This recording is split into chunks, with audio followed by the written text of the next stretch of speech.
didn't know I was going to have to follow the governor who invited me. Thank you. Thank you for the opportunity to talk to you all, and permit me to introduce myself a little bit for those of you who haven't spent time surfing your Google site to find out where I'm coming from and what I want to talk to you about. But on a personal note, my family's from a part of North America that's flatter than Iowa, just for the record.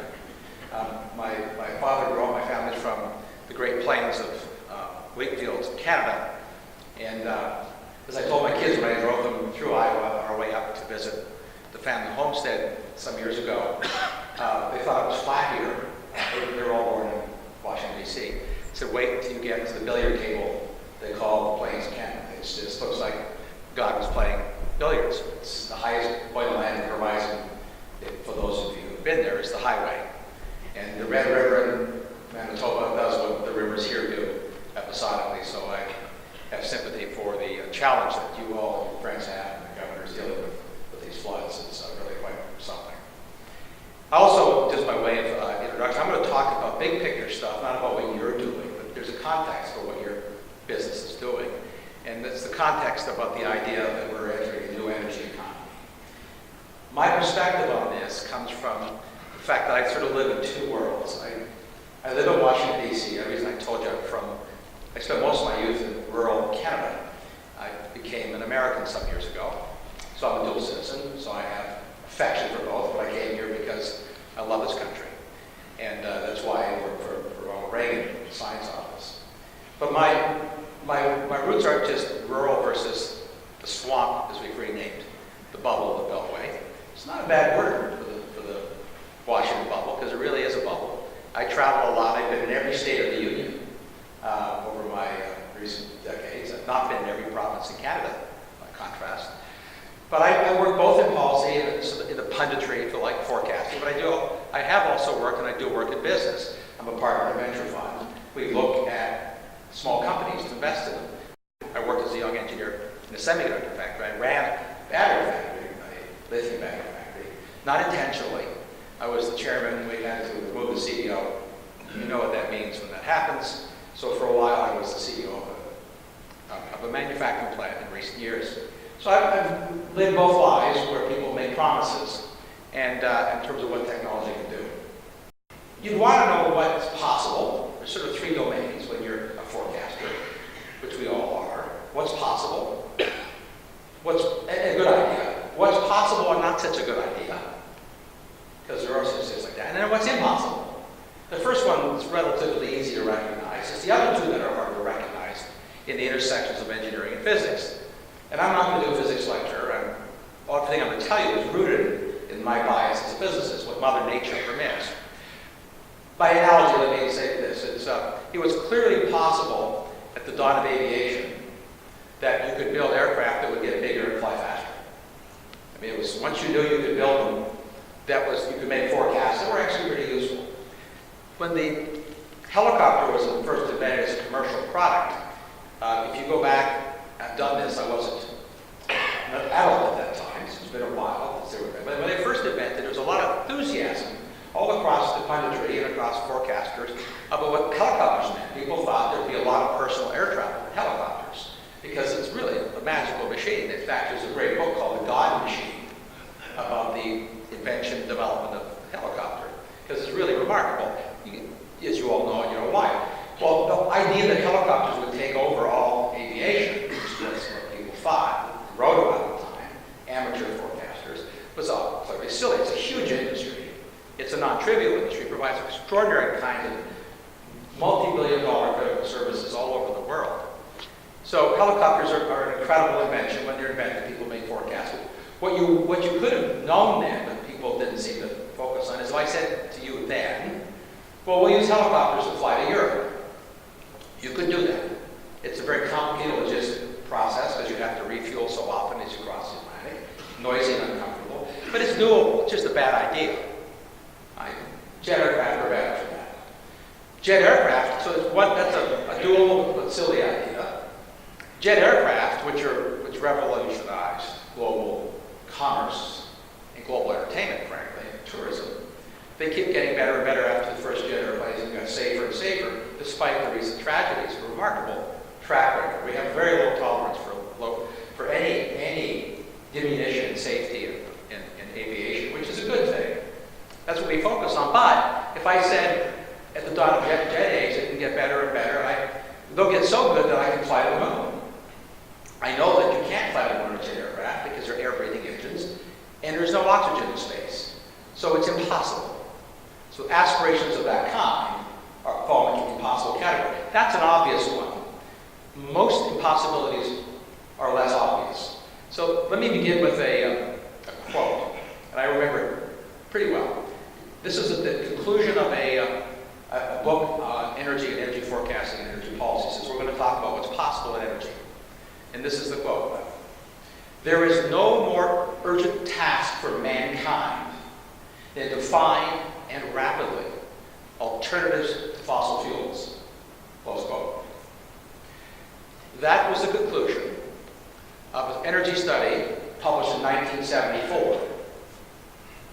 Since then, the consumption of hydrocarbons, so-called fossil fuels, in the world has more than doubled.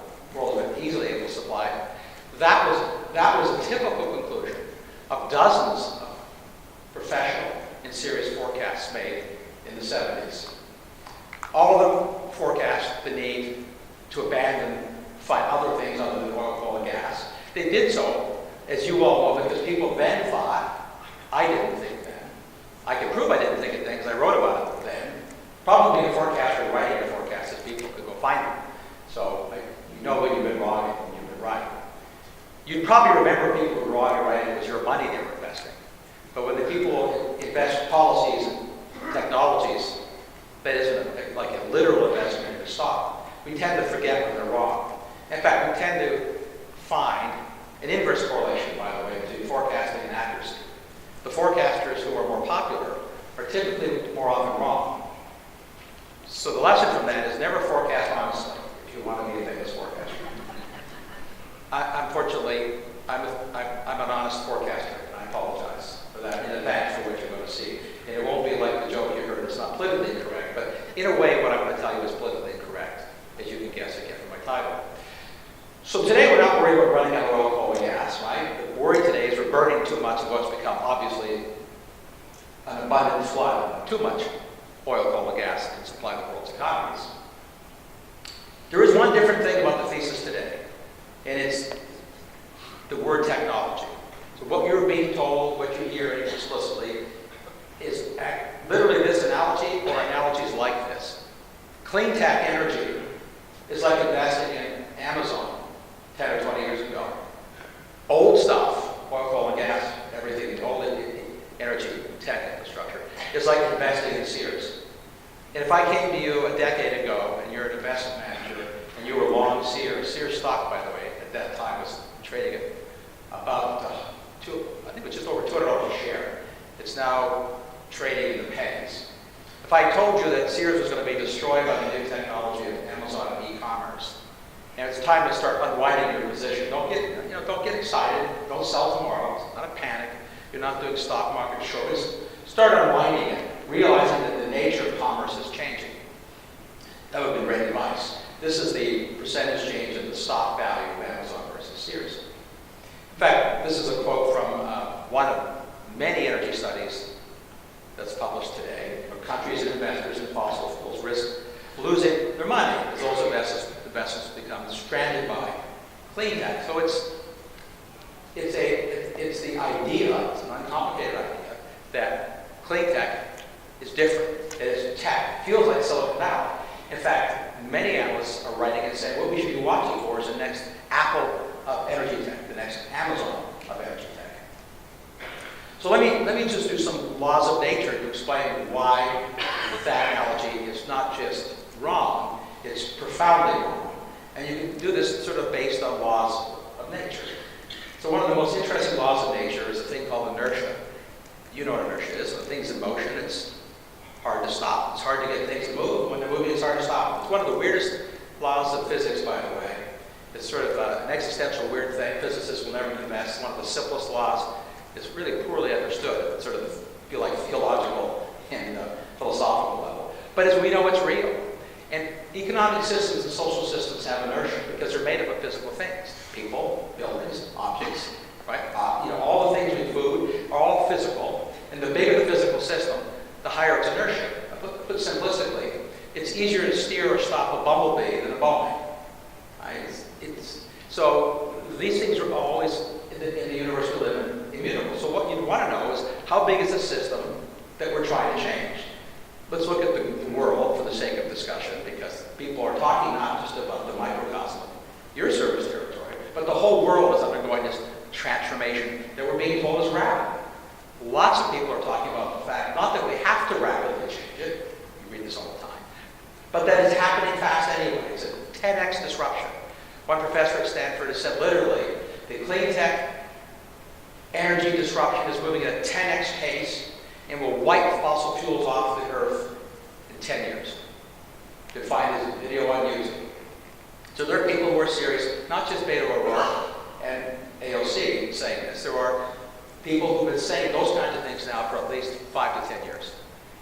Not in the political sphere, who have these political aspirations. So we know something about this. Is the last 30 years of energy production in the world and coming forward to the present. And the graph just shows you the percentage of world energy that comes from burning oil, coal, and gas, top red line. And the blue line is nuclear and hydro, and the green line at the bottom is all renewables combined, wind and solar included. That's all the other renewables, which are trash, biofuels. What you see is that there's a slow erosion of the share of world energy coming from hydrocarbons. In fact, it's decreased by about 3 percentage points in the last 2 decades. The world has spent, by the way, $2 trillion in the last 2 decades on non-hydrocarbon sources of energy to affect a 3 percentage point decline. This doesn't look like a revolution to me. It looks like an evolution, which is not irrelevant, but it's not a revolution. It's not a sudden sea change. Globally, wind and solar combined are 2% of world energy. In the United States, after we've spent at least $150 billion in the last 10 years, it's actually a bigger number than that, we're now at 3% of U.S. energy coming from wind and solar combined. The scale here matters more than the percentages. I mean, how big is the ship we're trying to move? Physicists use words like ergs and joules, BTUs. You read about all these things in EIA and the government reports. They don't have any meaning. So let me just do a visual analogy. If the world gets 80% of its energy just over that in hydrocarbons, if all those hydrocarbons were in oil, not a third of the oil, all of the oil, and you put them in barrels, the row would go from Washington to LA, and the row would rise in height continuously by one Washington monument every week. That's an astonishing quantity of stuff that we already have an ecosystem to build, produce, and supply. Changing that rapidly won't happen. What you hear said commonly, and at least 6 senators said this after the Green New Deal came out, which is just the latest version of 50 years of identical proposals to transform America and the world's energy system. What they say is we need to embrace the spirit of a moonshot. You hear it constantly. Moonshot mania has been around now since 1969. Everybody wants to name the project a moonshot. When it comes to changing society's energy uses, the problem with that analogy is this. Engineers can do amazing things once. You're putting a dozen people on the moon a half dozen times. It's not like changing the global energy economy. Changing the U.S. global energy economy is equivalent to putting all of humanity on the moon permanently. That won't happen. We don't have the engineering or the physics to do that. It simply won't happen. But we have aspirations. We're going to change the U.S. electric system. Never mind the world. We're going to aspirationally switch out all the hydrocarbons that are being consumed. 70% of America's electricity, as you know, comes from burning natural gas and coal at the U.S. level. We're going to switch that out rapidly to using primarily wind and solar batteries, maybe some hydro, but most of the green plants exclude hydro because we don't want to build more hydro dams. There aren't that many good sites left in the United States, but there are some. But here's the question you want to know if you were a planner. Could you do that? Forget what you're building. What's the build rate? These things have inertia, they have scale. What's the build? How fast do you have to build new stuff to replace the stuff we're trying to get rid of? What this graph shows you is the construction rate measured in watts of capacity per person in the country of China, Germany, and the United States by year. And what you'll see is that every country sort of starts ramping up as they build their grid, right? Then they ramp down if they build enough, and they ramp up again when they build new stuff.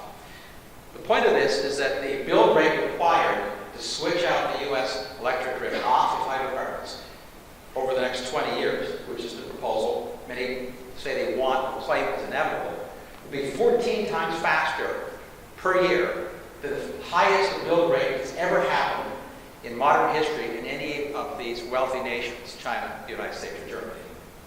This is not a World War II level of effort. This is vastly more costly and more difficult than a World War II level of effort. It's not affordable, which is another way of saying it won't happen. It's a version of impossible. But when I speak of these things, in most people's minds, especially young people, but it's in a lot of our minds, is, well, wait, you're missing how magic technology has become. The pace of change is accelerated. And what Silicon Valley is now offering us gives us an insight of how fast things change. I call this sort of silicon silliness. It's an infection, an intellectual infection caused by what is known as Moore's Law. Many of you might know what Moore's Law is. It's named after Gordon Moore, who was a co-founder of Intel. What he pointed out was that computers got more powerful, twice as powerful effectively, every 2 years.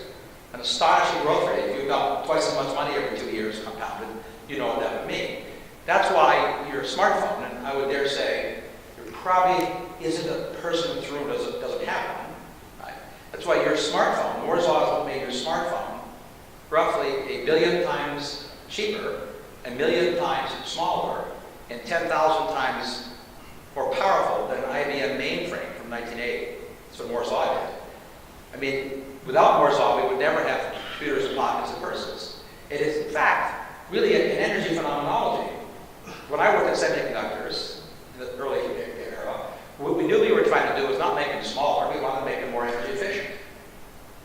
Everyone knew that you wanted more computing power, but the computers then were, again, to state the obvious, 10,000 times less powerful than your iPhone, but a single IBM mainframe used 25 kilowatts. You can't have 1 billion 25 kilowatt machines. That's why the world only had thousands of them. So our goal was to take energy out of these logic operations, which involved shrinking the logic machines. And engineers are extraordinarily good at that. And it really was an energy phenomenology. In fact, it's the most astonishing improvement in the energy efficiency of a manufactured machine that's ever occurred in all of human history. I mean, your smartphone, if it operated today, a single smartphone, if it operated today at the energy efficiency of a computer of 1980, that one phone would use the same amount of power as a skyscraper. The data centers that are all over Iowa now, here because of cheap power, as that was snow, and fiber nearby, a single data center operating at 1980 energy efficiency would use the electric output of the entire U.S. grid. The U.S. has 3,000 data centers in it today. The world has tens of thousands of major ones, and we have millions of small ones. We have them because they make it more energy efficient. That phenomenology, the astonishing pace of change, and the business impact of that pace of change. Amazon is the obvious, Uber, everything you do in commerce on information platforms has sort of infected people's thinking about how you forecast about all technologies. The problem is the two, to use a complicated word that's used in both theology and in philosophy, they're different magisteria. It's not like comparing apples to oranges. It's not like comparing apples to bell bearings. It's like comparing apples to moon rocks. They don't exist in the same universe. The physics of information don't scale like the physics of energy producing machines. Information producing machines scale different than energy producing machines. To give you an example, why? Because it's critical to, I think, beat to death this thinking that's implicit, if not explicit, in many people's minds. Imagine if energy producing machines did scale like information producing machines. The consequence of that would be that a postage stamp solar array could power the Empire State Building forever. If energy machines scaled like information machines, a battery the size of a book could power an A380, a jumbo jet to Asia. That will never happen. That only happens in comic books. But you have serious organizations. This is the International Monetary Fund. In its vision, typical. I'm not cherry picking. I mean, I have a report coming out next week, which I picked a dozen statements like this from many other serious organizations. But you can see the analogy that they're laying. People in the year 2000 couldn't imagine smartphones would cause this disruption in the whole retail and information system any more than they can imagine today that our large-scale energy systems are going to see the same kind of disruption. The only people that can realistically imagine those things are people who make science fiction movies like this one and comic book writers. It can't happen in the universe we're in. Let me illustrate what can really happen for you based on what we know about the real world, laws of nature permit, as opposed to in energy. Start electric cars because we have an electric car here. I like electric cars. There will be lots more electric cars in the world. There are lots more now than there used to be. The world has 4 million EVs now. We had almost none 10 years ago, as you all know. We can credit Elon Musk, in fact, with sort of we'll call it the emotional, not just the engineering stimulation, that you can make a practical electric car. Now, you couldn't make a practical electric car since the first electric car was made in 1882, I forget the exact date, but it was the 19th century. We don't have to know anything about the price of batteries. I'll talk about that in a minute, or what all the implications are, how much better batteries we get. Let's just ask this question. What if the EV optimists are right, and there's lots more electric cars in the future, and they grow faster than anybody else who's making forecasts expect? That is, the most optimistic forecast for electric vehicles, which would be an astonishing growth, is a 100-fold increase in the number of EVs on the road in the world within 20 years. Think about, we're talking about an industrial infrastructure here. So having a 100-fold growth in the supply chain for any manufacturing system is not trivial. In fact, it's extraordinarily difficult. It's probably achievable, I think globally, but it's a big number.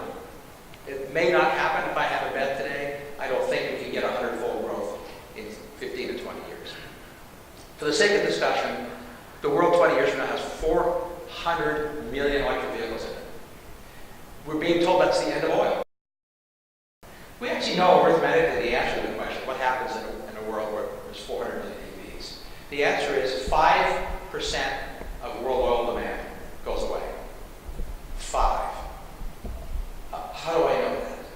It's called elementary school arithmetic.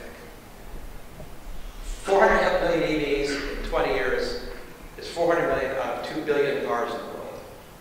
There's a billion today. There will be 2 billion in 20 years. That gets you 20% of the cars. Cars on roads use less than 30% of the world's oil. Most people don't know that, but that's the number. It's about 27%. If you multiply those two out, you get 5%. 5% reduction in world oil demand is not nothing. World oil prices are swing when we guess incorrectly, plus or minus 1%. That's when you get the plus minus 20 to 40 barrel oil price swings. When you guess the future 1 year out by 1% wrong, it's quite a commodity market.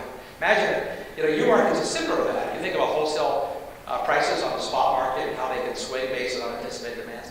Oil's the same, except it's stuck in a global market that just whips it around. So what this means, by the way, is we should hope, in my view, that there are 400 million EVs in the world in 20 years.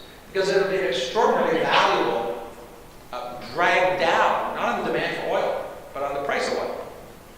And keeping oil cheap is a great thing, because we need it for so many things, and there'll be so many oil-burning planes, cars, trucks, ships in the world at that time. It's great for consumers. Consumers are, if these EVs are adopted for their merit, stipulating a different issue is, will they be adopted for their merit, or do we have to subsidize our way in 400 million? Well, let me illustrate to you the challenge and why the subsidies to get to the 400 million are essentially permanent. If we stop subsidizing electric vehicles globally, the growth rate goes down. We know this, by the way, the experiment's been done. Countries that pull their subsidies back see sales drop. In fact, when Hong Kong stopped their EV subsidy, some of you may know this, it was 18 months ago, the sale of Teslas in Hong Kong went to zero. Didn't decrease, it went to zero. Apparently rich people are sensitive to pricing as well, which is a shock to I think Elon Musk. So the question that comes to most people's minds when I say say what I just said, well, batteries will get better. Well, yes, of course they will. Batteries are always getting better. But so are internal combustion engines. Automakers have been improving internal combustion engines for a long time. They're still improving them. The metric of merit that matters on a car or an airplane is first the weight of the fuel I have to carry to move the vehicle. Second is the price I have to pay to pay for fuel. But first it's the weight, because you want to have the fewest number of pounds of fuel to go the most miles, because you want the untethered vehicle to carry cargo, people, stuff. I mean, it's an uncomplicated thing. It's been an old goal since the dawn of transportation. I mean, it's an obvious thing. So you can measure the difference between a lithium battery-powered car in range, miles per pound of fuel, compared to a internal combustion engine. That's what this graph shows you. That the lithium battery car showed up after 2000, and you could assume that it will get twice as good in 5 or 10 years. That Elon Musk, the government's promised that we can commercialize a battery twice as good, which, by the way, is very difficult. As I said, I ran a battery factory. They will get twice as good, not as soon as people think. But assume it does. You can see what the lithium battery curve does in your range per pound of fuel. In the meantime, automakers are increasing the efficiency of internal combustion engines continuously, because we're not at the end of those either. And you can see the gap between these is enormous. In fact, what this means is that a 2% improvement in an internal combustion engine is worth more than 20% improvement in a battery-powered vehicle, in engineering terms. A factoid I threw up here for you is just a by the way, which we'll return to in a minute, is batteries take energy to make. A lot of energy. It doesn't take a lot of energy to get a barrel of oil out of the ground. It takes some, but it's de minimis compared to the energy you get. But it takes over 100 barrels of oil equivalent of energy to make a battery that can hold a barrel of oil equivalent. The salience of that? Well, most batteries are made in China. We have a big factory. It's called the Gigafactory. There's Elon Musk Tesla factory in Nevada. It's the biggest battery factory in the world. But still, the majority of manufacturers in China. The grid's 60% coal-fired. What that means, by the way, is that batteries fabricated in China cause carbon dioxide emissions greater than will ever be displaced by not burning oil in a car over the life of that car used anywhere in the world. You're not going to change China's grid. They're going to still be 55% coal-fired 20 years out. They're decreasing from 65%. So, but batteries will get better. So what I'm telling you is, in the universe we live in, batteries will never be hydrocarbons. Sounds like an extremist statement. Look, it's just physics. Let me explain the physics again in pounds. If I had a pound of the very best chemicals to use in a battery, not the battery, just the raw chemicals, and I have a pound of hydrocarbons, oil, natural gas, doesn't matter, we'll use oil. The pound of oil has 1,500% more energy than the pound of battery chemicals. That's what you start with. Then you want to build an engine and a fuel system around this, but that's what you begin with. That gap can't be closed by subsidies. It can't be closed by magic inventions. That gap is locked into the physical chemistry of the elements of that periodic table in the universe we live in. That's the gap. That's an enormous gap.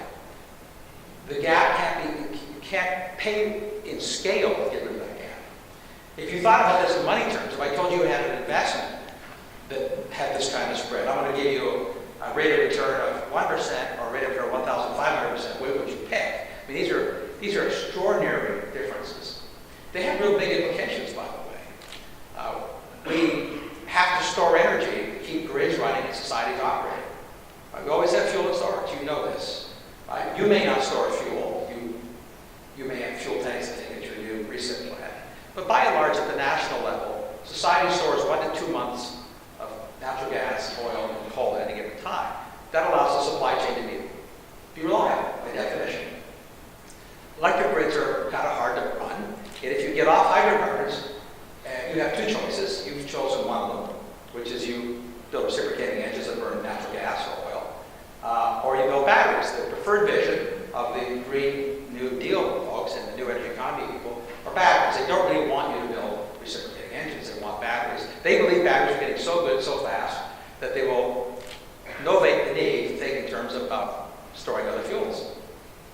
Batteries are getting better, but here's a piece of arithmetic that's really important to keep in mind. The vision that people are talking about in the new energy economy is a grid at the national level that is utterly dominated by wind and solar, a number over 60%. The vision is 80, 90, 100%. That's the vision that's been proffered by serious people. We have an interesting challenge even if you get 60%. But this, for the sake of discussion, how many batteries would you need to keep the grid lit if what you have to do is use wind, solar, and batteries? That's a useful thing to know because it establishes the boundary condition of what's possible versus impossible. Not how much they cost. How many do you need? This is arithmetic. How many days of storage do you think the nation would need at any given time over a 30-year period? Because you don't plan for one day period. You plan for 30 years when you build out infrastructure assets for energy, but for everything. We plan at least 30-year periods. There are meteorological data available to us. We know how often the entire continent of the United States has no sun and no wind at the same time. It's actually there's no data. You can look it up at the NOAA meteorological records.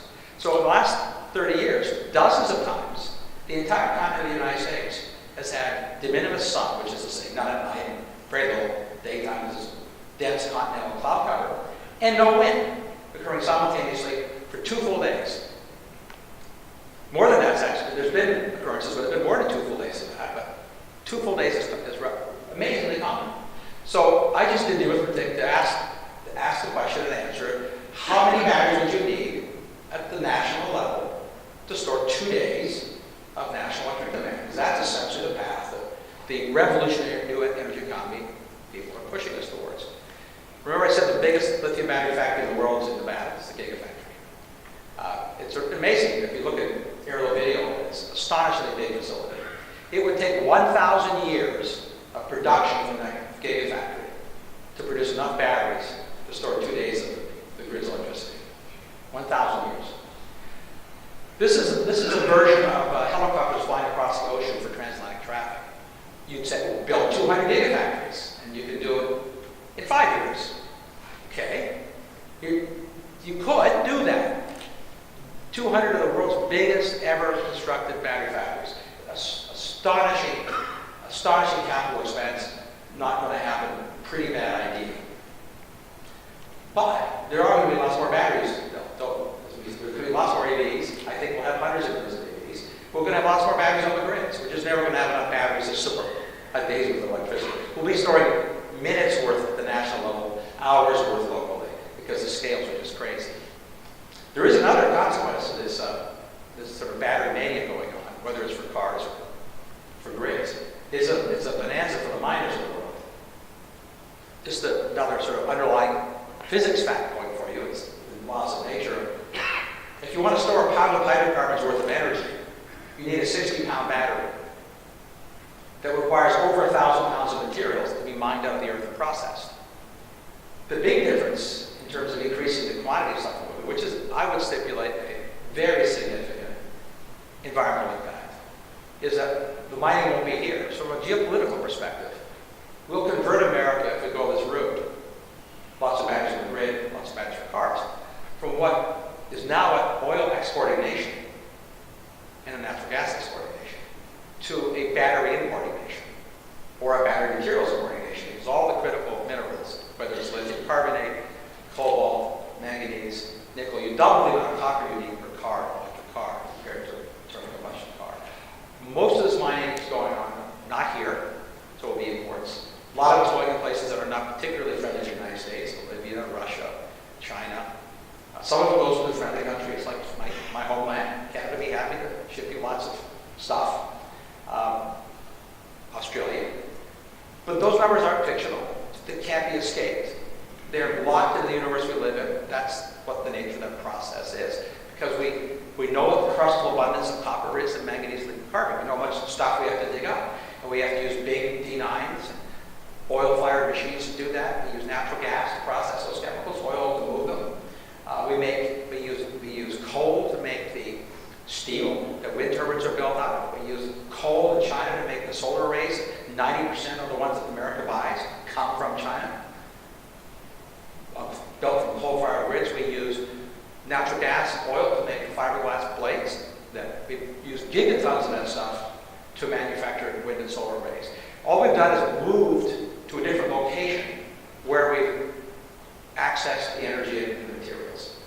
It's sort of a geographic arbitrage, a geopolitical arbitrage, but the physics of it remain unchanged. Everything takes energy. Impossible to avoid. And I'm not saying we're not going to, this graph shows you the number of gigafactories the world has under construction like to be built. So we're going from 1 to globally 20 gigafactories in the next decade. Most of them are in China, by the way. And which is another way of saying you could build enough batteries for America if you wait a decade when there's 20 gigafactories. Instead of taking 1,000 years, you could use all the world's battery production for a mere 50 years to build the storage we need in America. This would fall in a category, in my opinion, of impossible. I mean, it's chimera. But people say, well, batteries, it's okay. Wind and solar are going to get so much better so fast. We live in a time of rapid change, and therefore all the economic arguments against using lots more wind and solar at the national level are just rooted in yesterday's cost metrics, because wind and solar have gotten, you all know this from your personal experience, at least 10 times better than they were 20 years ago. That's why there's lots of wind and solar arrays in America and around the world. They're more than 10 times better than they were 20 years ago. This is a National Renewable Energy Labs curve you see on the left, which is what you call a normalized curve. It made the year 1990 equal to 100, and then you can see there's a 10x decline in the cost per kilowatt of a wind turbine or solar array in the last 20 years.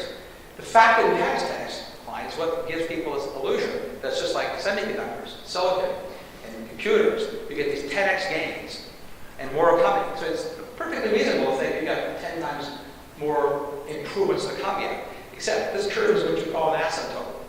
You know, economists would call it the law of diminishing returns. And the reason that you see the forecast show us, like, we're already, by the way, the Kansas City axis. 2020 is you're far right. We're already deep into the asymptote where the improvement in the efficacy of a wind turbine or a solar array each year is measured in the 1 to 2% range. There's no 10x gains. There's a reason for that. This is not tied into we need more subsidies, we need more research. It's tied into the laws of physics. I'm showing you a graph on the right which shows other asymptotes. These are for steam engines, internal combustion engine, and gas turbines. You notice the shape's all very similar. Those go back to the 1700s, but you can see in the early days of a new technology, engineers don't make it very efficiently. You know this from everything that you've ever owned. If you study anything humanity's ever designed or built, the early years, it's a pretty inefficient, expensive, clunky process to make it. And then we get really good fast, and we stop getting really good fast, we get better incrementally. Energy in the oil can be converted to power. It's a physics limit, it's about 80%. You can't, maybe 85%. You can't blow past that. So no matter how much better you make the turbine or the engine, you're only gaining 1 or 2% each year through tricks, better materials, better management, computer-controlled carburetors and fuel injectors instead of all that kind of stuff. Solar and wind are on the same asymptote. Everything is. We're already on that asymptote. We know we are. And when I say to policymakers, legislators, I testified a couple weeks ago before Congress on funding for DOE, I said versions of this. I said you can't make magic happen. You can't have magical thinking. There are no 10x gains left in solar and wind. Because how could you know? Well, we actually know the physics here. We know the maximum number of photons that can be converted to electrons in a solar cell. It's 33%. It's called, for those of you who have the appetite to look later, it's called the Shockley limit. You can't get, that's the maximum. Solar cells that you're going to be installing or have installed convert probably at 27%. 25 to 27 is the best available PV cell. Well, that would tell you if you're a forecaster that you can make them better yet, but you don't have a 10x, you don't have a 2x left. Right? You're on a diminishing curve. Wind turbines have also a physics limit. I mean, let me state the obvious. You can't take all the energy out of moving air, because if you do, there's no movement of the air, which means there's no wind. If there's no wind, the turbine's not spinning. So the question you would have there is an easier one: is what is the maximum amount of the energy that the kinetics of the movement of air can be extracted? It's 60%. The turbines you're installing probably have, I don't know which brand they're, probably 40 to 45% conversion efficiency. That's where the state of the art is. You can get a little better yet, but there's no 10x, there's no 2x. The only way you can get more electricity out of photovoltaic cells at a 10x level is to get more photons, which is a way of saying you can go to size fiction, you have to push the Earth closer to the sun. Which takes us into magical, goofy Star Trek land. It's not going to happen. So let me distill what this means at the national level for plans to build lots more wind turbines and solar panels at the national level, and not pursue lots more natural gas and those shale fields. You do know that in many state proceedings, those who hate oil and gas and those who love their wind and solar arrays, I'm talking about people who have an emotional, political attachment to it, not a business attachment, have successfully petitioned, not just in California, but around the country, commissions to not permit new gas turbines and to build instead wind arrays coupled with batteries, because they're being told that they are a, quote, grid parity. I fully recognize and I have no objection to taking money when it's offered to you. So given you all know that the business economics of wind and solar are driven by subsidies, preferences, or requirements. No, everyone knows this. The business side of it, if you're an accountant, when someone's handing you money, you take it off. That's not what I'm talking about.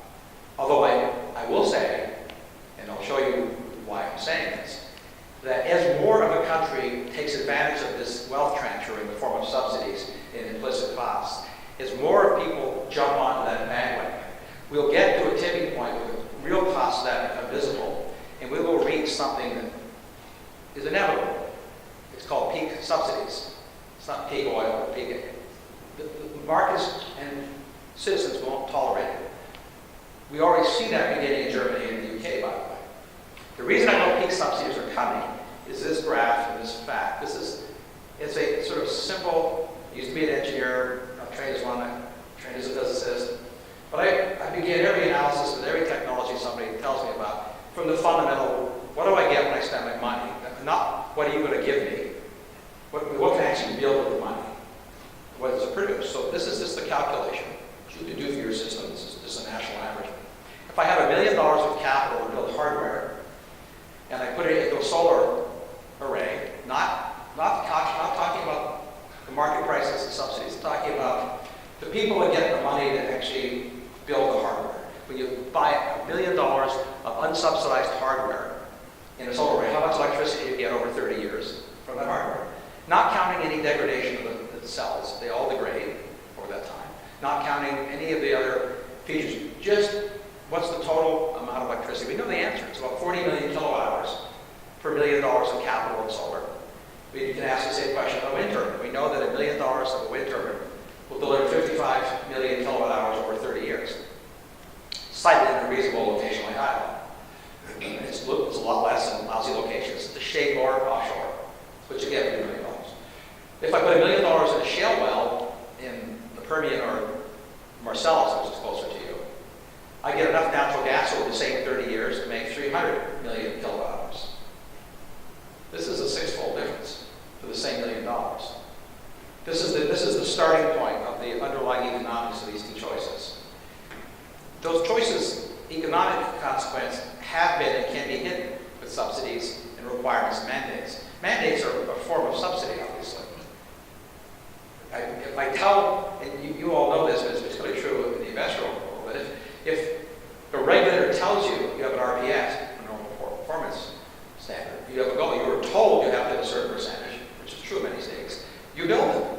And the commission gives you your rate of return, and it's capital. In fact, I can be a cynic. Why not? It's a lot of capital, and I get my rate of return anyway. And the derivative impact on rates is been endorsed effectively, but it's a visible subsidy. So that phenomenon, this graph, surely should be visible, right? I mean, that's a big spread. So if you get lots of wind and solar on a country's grid, the effect of that ought to show up. Instead of counting the subsidies, the feed-in tariffs, you ought to just look at the electric rates, right? So here's a graph, one of you may see, of the installed wind and solar capacity combined per capita, watts per capita. It's just a good measure because that way you can get rid of country size. Doesn't matter whether you're in Iowa or Germany. How many watts per capita, wind plus solar? The y-axis is the residential cost of electricity.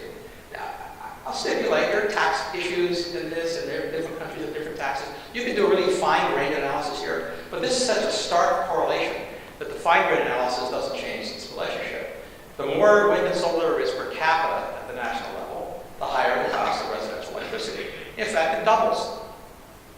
I would say increasing consumers' cost of electricity by 200% to deliver the identical product. That is, you're not paying more for a different product. The electrons, as you know, behave the same way in the toaster, whether they're produced by a wind turbine or a gas turbine. So the product's the same, but we increase the cost of those societies by 200%. For me, I find that unacceptable. I think it's actually immoral. I don't like it as a personal, but I also think it's a political problem. We already, in fact, this is probably what Germany is being very quiet about. Solution is to give subsidies to the poorest people who are in energy poverty now, which just is like a death spiral economically, because the money has to come somewhere to subsidize those who are most disadvantaged by it. The impact of this in America is hidden by a different phenomenon no other country has experienced. No other country in the world has done what we've done, which is the shale revolution. I mean, just to context something here, it's a different discussion. I have sort of a schizophrenic life. I spent half my life, not just in policy and half in business, but I also spent half my life in telecommunications, automation, robots, artificial intelligence. My favorite project at the moment is I'm writing a series, which will become a book, on the energy infrastructure of the internet. Because your iPhone, just as a benchmark, to digress briefly, your smartphone uses as much electricity, your own personal use, as the refrigerator of your home. And if you're a millennial, you're using 2 refrigerators worth of electricity. The difference is you're not necessarily using electricity in your service area, but your actual use of electricity is 1 to 2 refrigerators. The global use of electricity by the information infrastructure now is twice the total electric consumption of Japan for all purposes. And 5G, remember the magic 5G you're hearing about? 5G is profoundly more energy intensive than the other Gs. How do I know that? It's faster. In physics, speed costs energy. We actually know from the equipment we're using more energy. So we're moving on that whole domain is actually fascinating. I'll talk about one of the implications for you in a minute. So I have this sort of, this intellectual schizophrenia because I work in those 2 worlds. They intersect clearly because you're being told to make you really smarter, and artificial intelligence is going to change things. It will.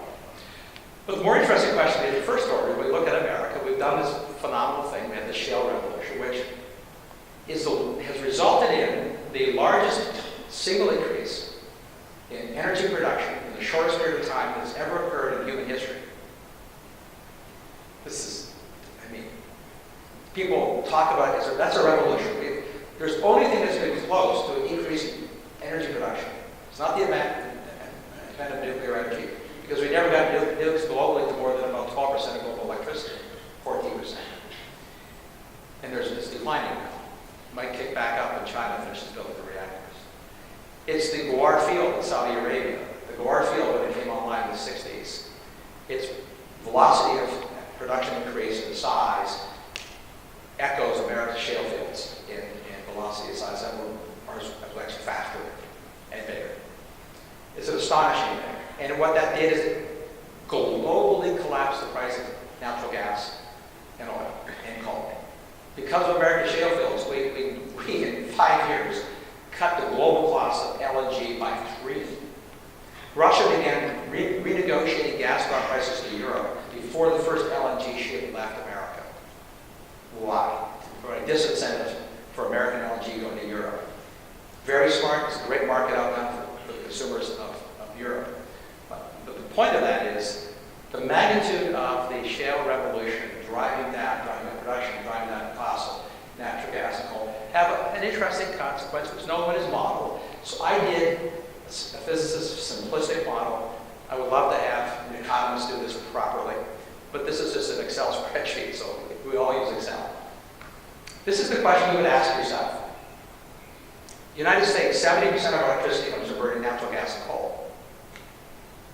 The cost of natural gas and coal went down more than 50%. To utilities, it went down 70% to consumers, but roughly 40%, 30% to most utilities average. Fuel costs are 70% of the cost of making electricity if you burn gas and coal. So you just to do that math, that you just forget the math, with a collapse in the cost of the fuels to make 70% of America's electricity, why in the world have U.S. average electric rates gone up 20% in the last 10 years? What happened? This is nuts. The average cost of electricity should have been dragged down. Consumers should have been enjoying the benefit of this profound drop in the cost of fuels. Well, we know the answer to what happened. If you tease it out, right? We went from roughly 0.5% wind plus solar of America's electricity, now roughly 9%. It's not a lot. This is not a measure of the direct subsidies and feed-in tariffs. This is a measure of what the systems have had to do to operate, to keep the lights on. You're going to keep the lights on, not with batteries, wisely with reciprocating engines. But transmission, maintenance, operation, cycling costs, these are all real costs. Grid management costs, maintaining voltage stability, frequency stability. I'm telling you things you all know. No engineers ever designed a grid thinking that they would put on that grid non-dispatchable primary energy. 90% of the U.S. energy supply currently is dispatchable. If we move to a world where it's non-dispatchable, we have to do something. So we build dispatchable recips. And what the Green New Deal people want us to do in California is build batteries. But setting aside what the solution is, this is history. 10 years. Electric rates gone up 20%. EIA did. This is residential average in the United States. Some states more. You guys didn't have that happen in the past. We'll see. I think the jury's out in the future. And I don't mean to be mean, but we'll see how the future works out. But this is the past. If they'd gone down, if we hadn't changed anything on the grid for just 10 years, which is not very long in grid time, electric rates would have gone down. Enough to have generated something like $45 billion a year of lower costs to U.S. homeowners. I would say that $45 billion a year is a lot of money, even in Washington, that has been taken out of the system and has gone somewhere else. If I were doing when I'm making this serious analysis, I would want to ask this question: who got the money? Where did the savings go? I don't mean utilities, because of course money is spent in utilities, bill transmission, cycling plants. That's not. They didn't get the money. The money flowed through them to the vendors. I want to know who got the money. Be interesting, because in Washington, usually the rule of thumb is the same as prosecutors: is you always follow the money, find out who's putting the finger on the scale. So let me turn to something interesting where I think the more difficult. I talked to one of you all at the break about the interesting challenge in developed world grids, is that we now have the growth in demand for reliability going faster than the growth in demand for kilowatt hours. People are less tolerant in our society for outages. We all know this. But there's a reason for that. It's not just that we're wealthier and less tolerant of outages, but the things that begin to energize and operate our society, the digital things, don't run without electricity. I mean, it's obvious. So the interesting forecast would be how much more demand is coming from that in absolute terms. I think we have some idea of that. In fact, I would tell you that the 8 years of the recovery from the recession, when low growth for electricity nationally is flat, it should have gone down. If you looked at the efficiency improvements that have been put in the pipeline before that, and with flat economic growth, national electric demand should have gone down. The question isn't why did it go up? We know why it didn't go up, because of the recession. It's why did it go down? That's because there's new forms of demand. All these data centers are out here. At the global level, we know the answer. Any given state, it's harder to figure out because there's not a lot of truth in advertising on what the real loads are. But we know they're real. We know they're big, because these are 10, 50, so many of them are 100 megawatt per data center pieces. But the more interesting thing is the peak versus average, because peak versus average tells you something about how you have to size your system.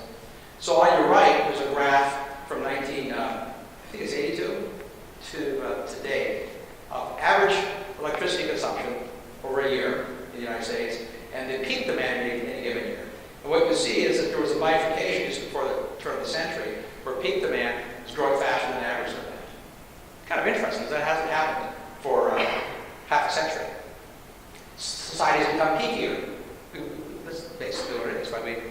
Some of the peakiness is coming from digital stuff. So the graph on the left is CIPCO data. It's not forecast. It's going back in time. The bottom line is the average data traffic that's on the national network. And the red line is the peak traffic. It's not just data centers that have to get energized, right? The networks consume as much electricity as data centers, cell towers, and all the physical fiber. So as you move to a world that gets peakier, and you add more non-dispatchable power to grids, we accelerate the challenge of meeting what the market wants even more than just the raw kilowatt hours. They want them when they need them. You can't shift this demand. There's no peak shifting. There's no demand-side management. This is telling markets, consumers, hospitals, kids watching videos that you can't do this stuff now because we're shedding the load. Data centers don't shed load. They want to be on all the time. This gets exacerbated, by the way, in the world of artificial intelligence. As most people don't know, it was that data centers are peaking. They cycle like this. Artificial intelligence algorithms use data machines, computers, at 10 times higher levels of energy intensity than how we use computers today. Or it's a different way of saying, to make AI machine learning work, the computers run all the time. Full tilt. Pedal to the metal. Their AI is an energy hog. It's a dirty little secret in Silicon Valley. So this is I put this graph for you as a sort of an exercise in history and forecasting for businesses, two businesses that you're in. To the extent you like electric cars, all utilities do, for good reason. Incidentally, I did this thought experiment. The video was really good talking about, you have to change your behavior when you charge your car, you top it up. So people will top up opportunistically. Everybody that models high level of EV penetration on any grid knows this fact. It will exacerbate the peaks. That's what it will do. People will charge opportunistically. That's what you have to do with batteries. Which means if you model it, and California has done this, you make the peaks worse. If you make the peaks worse, you can see the vicious cycle we have in having non-dispatchable power. So the solution, we're told in a lot of academic journals, is that you can incentivize or require people. Your charger won't work except at night. That's one proposal. You only get to charge it at night, so you use on-peak power. It's a social experiment. We'll see how that works. I would predict it won't work, but governments can do what they want. I was forecasting at that time that the driving phenomenon was called a recession. The McKinseys of the world, the Uber thinkers thinking the millennials are different. The reason road miles are down is because the millennials are different. They're ride shares, they ride bikes, they ride scooters. They're not going to buy cars like you boomers. They're much more sophisticated, caring, sharing. I said, I don't believe it. They're different. We're all different. We're a little different from our parents, but I said it's called a recession. They're in the basement. We all know you can have a job. And have a job. It's a lousy job. Once the economy recovers, we'll buy cars and we'll drive. The thing about the car forecast is it's easy. It turns around within months. People buy cars. We know this globally, but also in the United States. Within months of having a job, they're buying cars. And so as soon as the recession ended and people started getting jobs, cars got purchased. You could check the car purchase data, and road miles took off again. So I said at a utility meeting, once we knew car demand was going up, and road miles were going up in 2017, I offered to take a bet with my colleagues who were, the national utility organization, which I won't name. I said, look, they're saying that electric demand is flat forever nationally. I said, I don't think so. There's a 2 to 3 year lag in electric demand over car miles because the things that cause electricity demand to go up take longer to build. Markets react more slowly, more houses, office buildings, maybe more factories. All these things take time. And I thought that demand would kick up with about a 3 year lag. So last year, as you know, national electric demand went up almost 4%, which is an astonishing number. EIA has put out sort of a sloppy explanation saying it's mostly weather. I haven't gone looking for the exact calculation. A lot of it was weather. I knew that was here. But it wasn't all weather. So 2/3 of it, let's just give them 2/3 being weather. And I don't believe that.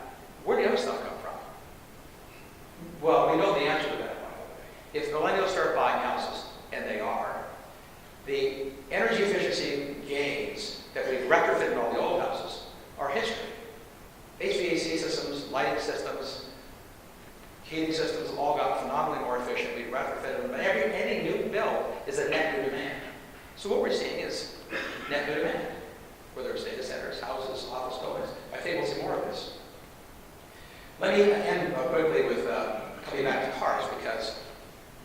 cars are at the center of the new energy economy vision. Partly, I think, because the environmental organizations that promote these visions that we have in the new energy economy for the last 50 years really hate companies like Exxon. There's sort of an emotional hate for big oil. Like they hate utilities, but they actually hate big oil more than they hate big utilities. So the car vision of the future has always been their centerpiece, and they're perfectly happy with having cars run by batteries because they're sure they're going to convince everybody to only use wind turbines and solar arrays. That will be made by wind turbines and solar arrays, not oil and coal and gas somehow, magically. So that's what I might call the magical thinking. So there's two other things I want to talk to you very briefly about sort of forecasting, and they relate not to the laws of physics, but the laws of human nature and economics. We know a lot about how markets respond to things because we've had lots of experience with how people and markets respond.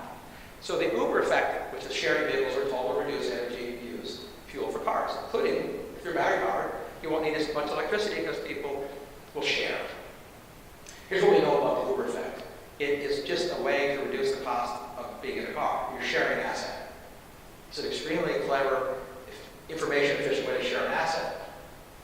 But what automakers have known for 100 years is that if you reduce the cost of a car, or the cost to get into a car, which is why you have loans and leases, or sharing it, people get in the car sooner and drive more. This is a graph of the per capita road miles globally. The y-axis, thousands of miles per capita. X-axis is the wealth of the economy.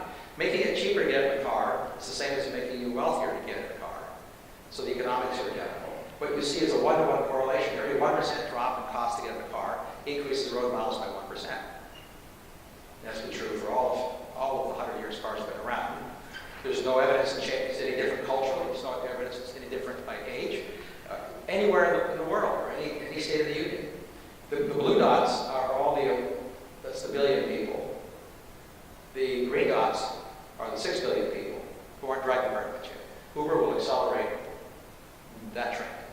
More miles, which means more oil, and it means more electricity. There's a lot of them will be electric. I started saying hundreds of millions of electric cars. They will be. The other Uber effect just quickly is it increases the demand for the actual car. One thing we learned about making cars cheaper, sharing, is that people buy more cars than there are drivers. America, this is a graph of the number of drivers, the number of people, and the number of cars. And you can see starting around 1980, we started having more cars than there are drivers.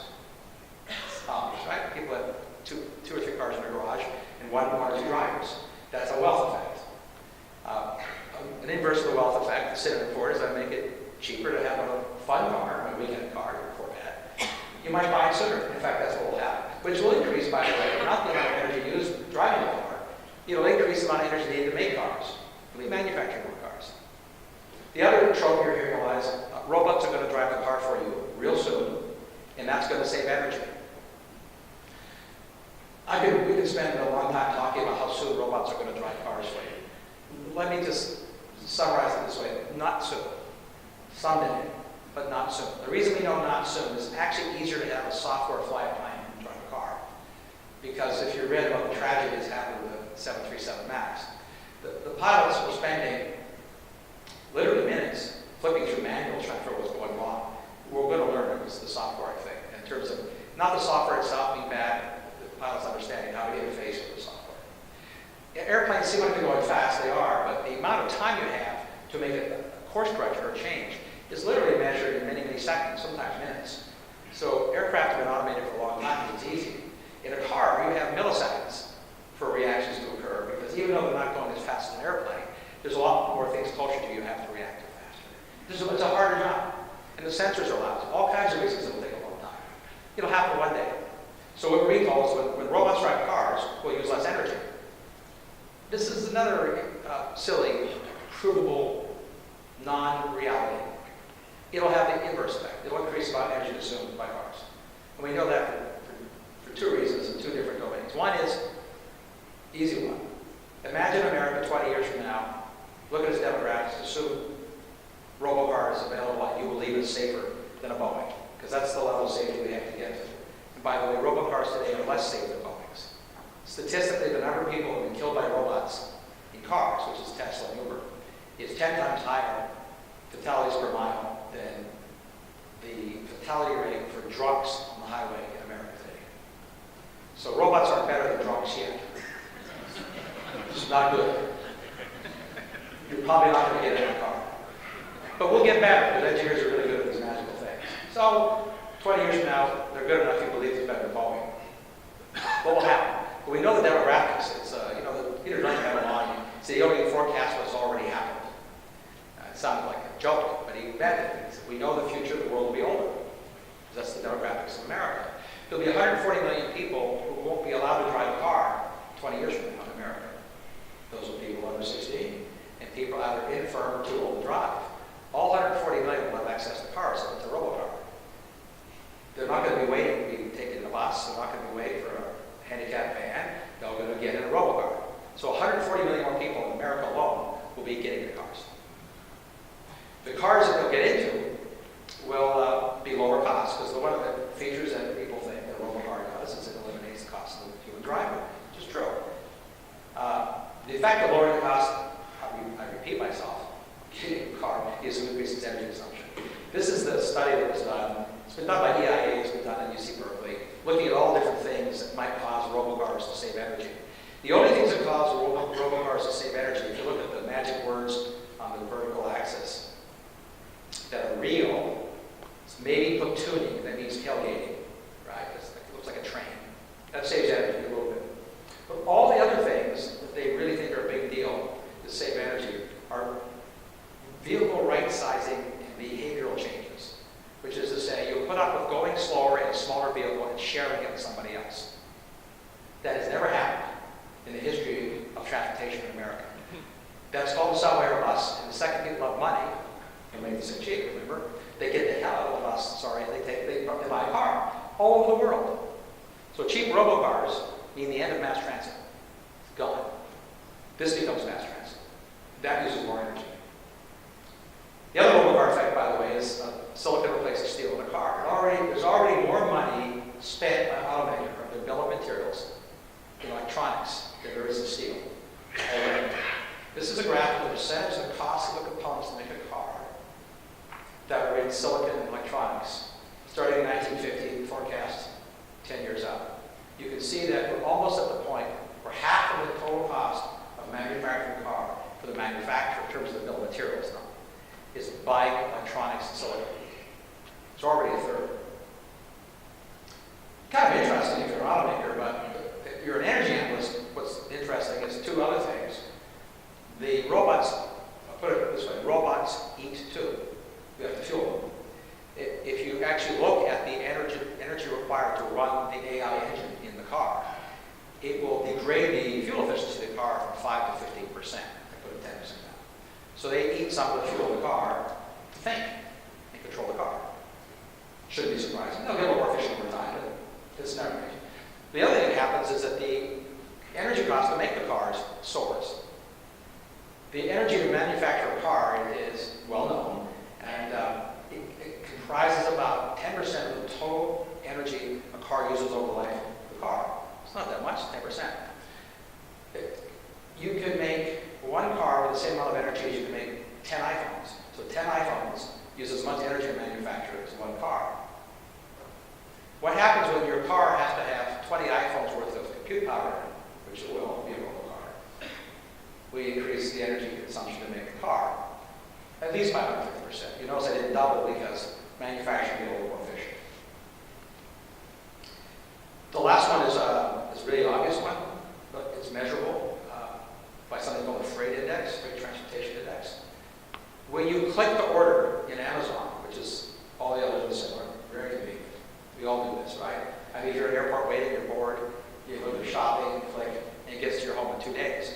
Well, two things happen. When you just go online, you've lit up computers all over, not just America, but the world. That's where the pro rata share comes in for your refrigerator. But you've done something else. The second you hit buy, you dispatch the truck. Because the way the stuff's getting to your house and goes beyond all this is that a UPS or a FedEx truck or a mail truck. The freight index is what measured it. The U.S. freight index has gone up 140% in the last 9 years. This is the Amazon overnight effect.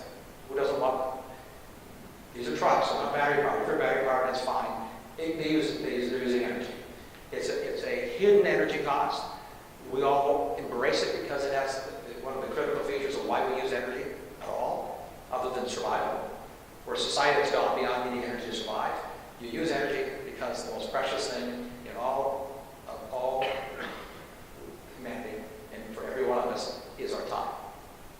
convenience is worth something.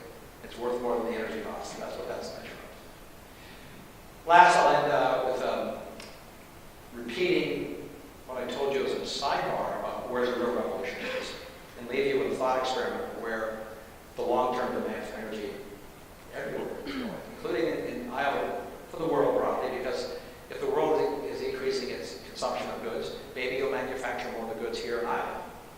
There's no reason that we can't be doing that, especially given the direction we're manufacturing.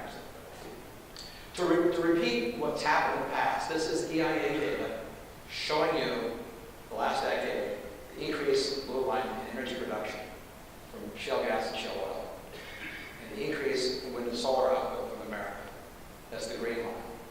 You can see they're different, right? That's the blue line, the increased energy production from oil and gas in America is 2,000% more energy added to America than the subsidized combined increase of wind and solar, for which we spent about a visible 150 billion. I think we actually spent 400 to 500 billion if you count the spread and real costs I showed you earlier. Going forward, what does EIA say? What do they think the world looks like? Their forecast is what they call their optimistic forecast. It's the assumption that the subsidies continue at the same level. So the bet that you all have made will continue to be offered to other utilities. It's great. Take the money. And that will result in this growth in wind and solar energy production in America. Not trivial. It's like a double over the next 15 years. Their other forecast here is what's going to happen to shale oil and gas production in America. Their blue line is the reference case. My view is that's the case. It's an industry I know something about. And their red line is their optimistic case. I take the bet the red line happens. But even if the red line doesn't happen, which is basically saying the output of U.S. shale fields will increase by as much in the next 10 years as it did the past 10. That's my forecast. But they're saying half as much. Fine. That's still 1,000% more net new energy added to America from oil and gas and shale fields than from wind and solar being subsidized. But both, I think, will happen. I don't have any problem. I'm not making a judgment, a moral statement about the subsidies for wind and solar. These are political decisions. I just think we have an absence of transparency on what the real costs are and how long they have to be sustained. But in terms of talking about revolutionary changes in the energy economy, the only revolution that's happened has been, in the supply side, has been the shale revolution. It's the only revolution that's occurred in half a century. And there's no visibility that the wind and solar can follow that kind of trajectory with any amount of subsidies. It's just not possible. That's why I showed you the earlier thing. The last thing I'll leave you with is, if you're a forecaster, the thing you really want to figure out is how you make energy. Because I've written for years, remember the book that I mentioned in my introduction, it's titled The Bottomless Well. It's not a subtle title. It was really saying that there's no limit to the quantity of energy mankind can produce. You can have shortages, and you can, all the caveats aside, we're talking about the fundamental idea that there's some limit, and there just isn't. And that price is we can afford globally. Forecasting how fast that we can tap different energy sources is impacted by three things. The technology available to do it. Shale was impossible to get 30 years ago at any price. Too expensive 20 years ago, cheap now. Right? It's a technology delay. It's not a find. We didn't find a shale. USGS mapped the shale out 100 years ago. It wasn't a discovery. It's a new technology. Solar isn't a discovery. It's got cheaper. It's definitely cheaper. Energy supply is hard to forecast because of the intervention of governments saying, I want something or don't. Germany closed down its nuclear plants, right? We're going to close down coal plants. Our governments are saying similar things to stay home. Governments could say, as the people's representative, I want things or don't. It's a wild card. And of course, the other wild card is the market itself. Markets over and underreact. They always do. In commodities, which energy is, we over and underbuild. We always have, we always will. So there'll be periods of shortage, price goes up, and there's periods of abundance, prices collapse too low. But those curves, they're shorter cycle now because we're a little better at it. But they always have. The wild card that's hardest is forecasting demand. And boy, who doesn't know the utilities, right? And all the same things tend to your forecast. If the government is unfriendly to manufacturing, which our government has been for about 20 years, we're very unfriendly to manufacturers, especially small and mid-sized manufacturers. By unfriendly, I mean the regulatory regime and the cost of compliance are brutally high for small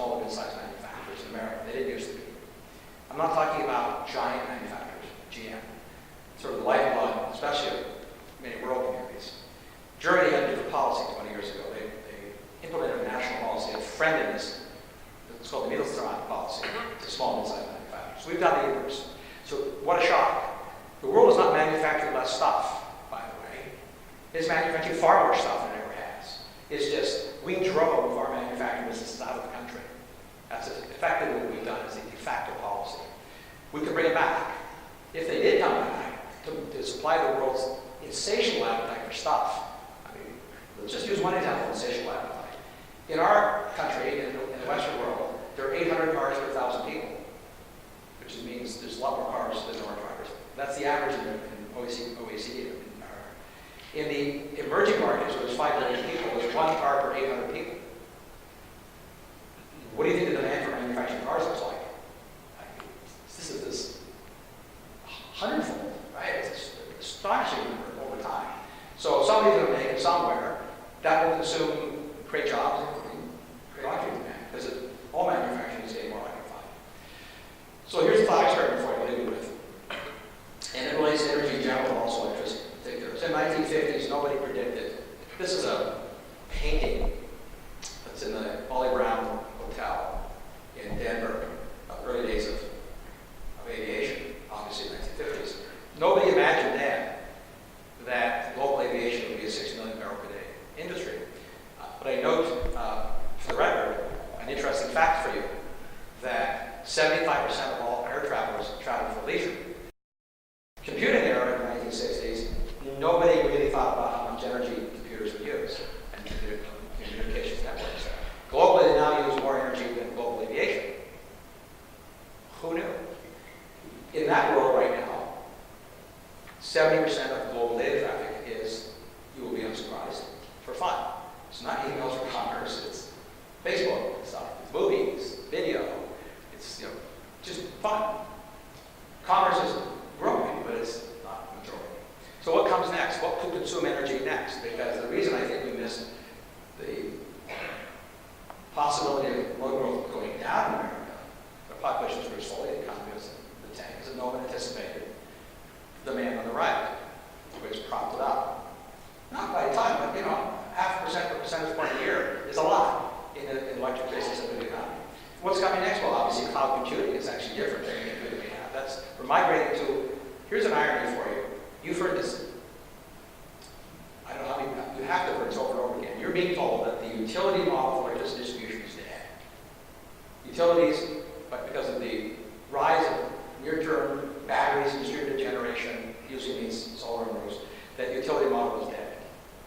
People saying that are exactly the same people who are telling us that cloud computing is taking over the world's use of computers because these remote consolidated computers are more economically efficient to run. They're more practical, they're more reliable, they're easier to maintain. That in the computing world of the 1980s and 90s, they called that the utility model for computing. We're making a utility model for both because that's actually where you belong. Cloud computing is growing. 5G is the high-speed networks coming. What that means, just as a reference point for you, is that the computing power has been pushed out to the edge of the network simultaneously. Because in order to give you high-speed connectivity for autonomy in factories, all this AI stuff that hospitals want, you actually have to have the cloud grow simultaneously with more compute power on the edges. The cell towers themselves are far more electric intensive than today's cell towers, by a factor of 2 to 10, depending on how they're constructed.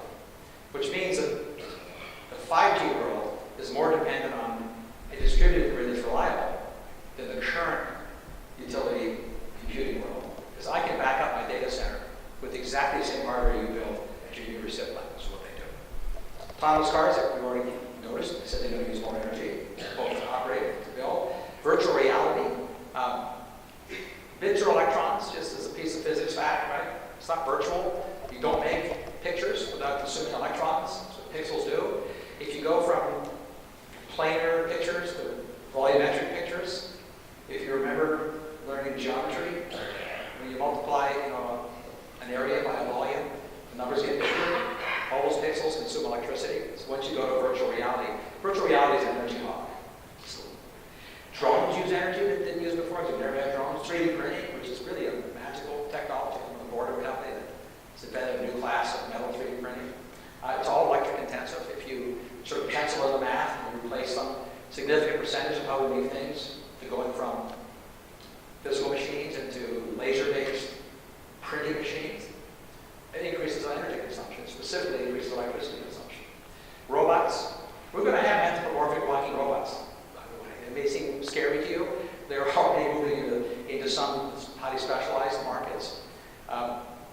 If they're battery powered, they're going to use electricity. If you think there will never be millions of them, or hundreds of millions of them, I think that would be naive. I think they come, by the way, long before self-driving cars. Robots that are cobots that assist people not just in manufacturing, but in service work. It's a net growth for the economy. The other book I just wrote last year, for those of you who doubt that, it's called Work in the Age of Robots. I lay out the data to show that you should expect robots to come, both virtual and real, and it will boost our economy and increase jobs. It will also increase energy consumption. Bioelectronics, for those of you who don't follow that field, this is the ability to make computers that can be designed to be consumable and disappear in a programmed amount of time. That they can exist as long as you need them, hours, minutes, weeks, years, and you can eat them because they're biocompatible. Why would you eat a computer? I mean, in the form of a tiny pill. Because it can provide you with profoundly useful, real-time, constant health information. It's your personal information. That when you go to the hospital, you're not guessing what you ate. You're not guessing what your blood sugar was 2 weeks ago. The data's all there. That's coming. The constituent components, several of them have already been approved by FDA. If you sort of Google up bioelectronics, it's sometimes called evanescent electronics, because it disappears when you don't need it. It's the ultimate in biocompatible computing. Making these things is incredibly energy intensive. We'll have a bigger industry making this than we have making silicon devices. Metamaterials, just so you know what that is. If I wanted to make a flying car, I'd want to make a flying car with a metal that was even lighter and stronger than aluminum. Turns out you can engineer those materials in a supercomputer. They don't exist in nature. It's already beginning. They're incredibly energy intensive. That's why you're advances. It all uses more energy. It all uses more electricity. This is all good stuff. We'll use lots more solar arrays to power some of this, of course. But the last point I'll leave you with is this. We'll be using lots more hydrocarbons too. In fact, we'll be using more than we are today. As a percentage of world energy, it will go down a little bit again. But we're not entering a new energy economy. We're entering a new information economy. But the energy systems around the world will look a lot like they are today, 30 years from now.